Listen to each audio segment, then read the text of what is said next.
Now it's time for the donkey of the day. That's pretty funny. Charlamagne the devil? Possible. The Breakfast Club. Yes, donkey of the day for Thursday. What's today's date, guys? 16th. Oh, yes, May 16th goes to Alabama Governor Kay Ivey. Salute to everyone who listens to us on Magic 96.5 in Birmingham, Alabama, and Hot 105.7 in Montgomery, Alabama, respectively. Dropping the clues bombs for Alabama. All right? You all are appreciated, but your governor is not, because Kay Ivey on Wednesday signed into law an abortion bill that could possibly sentence doctors who perform abortions to life in prison. Now, Alabama is the first state that has a straight-up, outright ban on abortion. I don't know what is going on in America, but for some odd reason, old Caucasian colonizers have decided to enslave women's uteruses. All right? Women's uteruses are being put in chains and shackled, and these prehistoric palefaces are attempting to control women's bodies because Alabama is the 7th state this year to pass abortion restrictions, okay? Utah, Kentucky, Arkansas, Mississippi, Georgia, Ohio, if you're keeping score, the others. They don't have an outright ban, though. Instead, they have passed the so-called heartbeat bill that prohibits abortions after 6 weeks of pregnancy because that's when doctors can usually start detecting a fetal heartbeat. I have no idea why these old white men give a damn about what women do with their bodies. In fact, I will say that any man who doesn't want women to have abortions has never had an unwanted pregnancy. But we'll get to that in a second. Let's go to CNN to get some more details on this bill. The nation's most restrictive abortion law. All those in favor, Republican men. The law effectively bans abortion by making it a felony punishable by up to 99 years or life in prison for performing the procedure.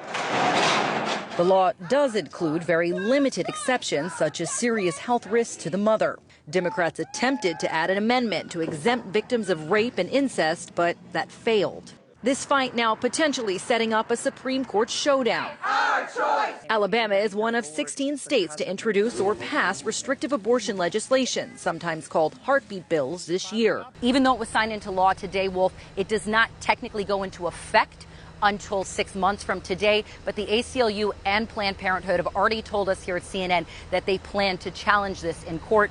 Chances that it goes into effect before it gets into court are slim to none here. All right, you heard what she said. Let the record show. According to Huffington Post, CNN, and other media outlets, every Senate vote for Alabama's abortion ban was from a Republican white man. 25-6 vote, and all 25 of those yes votes came from white male senators. 25 white men who will never be pregnant.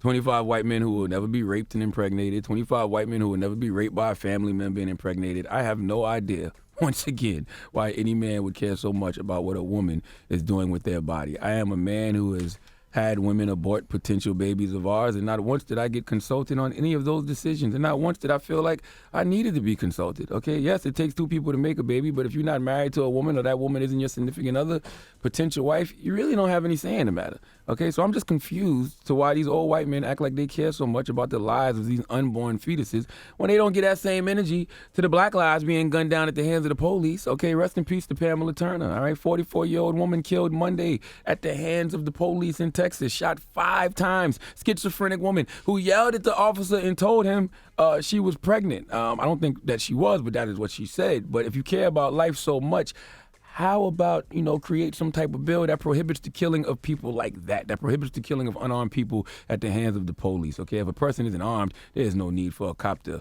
ever draw their gun, all right? How about, be as hard on them as you are being on women who, for whatever reason, don't want to have their baby right now? I am flabbergasted. All right, when you're talking to old white people, you got to use words like that. I am flabbergasted as to why this is such a pressing issue for these mayonnaise-flavored mammals, okay? Not to mention, seeing 25 white men decide what a bunch of women can do with their bodies pisses me off the same way seeing a predominantly white cast in The Gods of Egypt back in 2015 did. Okay, I'm serious. All right, one thing I can't stand is the lack of diversity. I hate seeing a bunch of white people decide what a bunch of black people should be doing. I hate seeing a bunch of men decide what a bunch of women should be doing. I hate seeing a bunch of straight people decide what a bunch of gay people should be doing. Because if you don't understand somebody's struggle, you can't make a proper decision on what they should be doing. Because it's not coming from a place of proper understanding. Okay, everyone hears only what they understand. That's why you don't hear these women telling y'all these abortion bans are dead wrong, because you don't understand them. And Lyndon B. Johnson, a white man, once said, if we are to live together in peace, we must come to know each other better. Clearly, these old white men don't know anything about women, because if they did, they would know better than to tell them what to do with their body. I propose that all these old white men who voted on this bill, the women in their lives should have to deal with these fates, okay? They should have to face unwanted pregnancies, because why would any man support a bill that strips away rights from their daughters, granddaughters, sisters? Aren't we supposed to be making the world a better place for them? You're making it harder.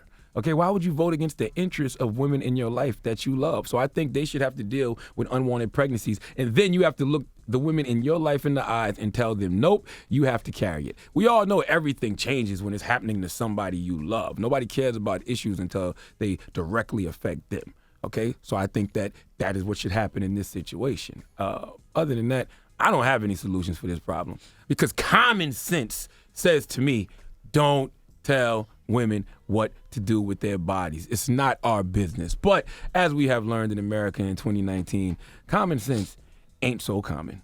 So please give Alabama Governor Kay Ivey and those 25 Republican old white men,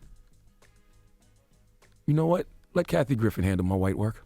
Please work. give this giant jar of mail the biggest hee-haw. Yes.